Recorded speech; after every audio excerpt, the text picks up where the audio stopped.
In today's video, I'm going to show you how you can recover your Facebook password with no email and no phone number. So this is a really simple thing to do. The first thing you will need to do is open up Google Chrome. Once you open up Google Chrome, you will need to be logged in to your Google account. And from here, what you can do is click on your profile picture in the top right hand corner. Once you click on that, you will need to select the option to manage your Google account. Once you click on manage your Google account, on the top bar where it says home, personal information, data and personalization, you need to scroll over until you find security. Once you find security, you can select the security tab.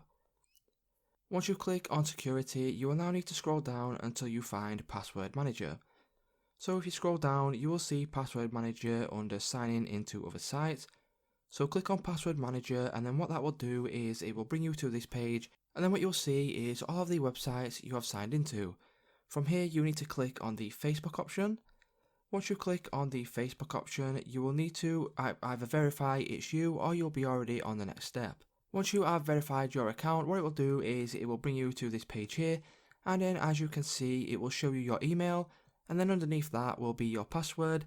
And if you want to reveal your password, all you need to do is click on the icon which is right next to the password. And then what that will do is it will reveal your password and you'll be able to get your password in order to log into your account. So it's just that simple to recover your Facebook password without no email and no phone number, guys. If this video did help you out, please leave a like on today's video and I will see you in the next one.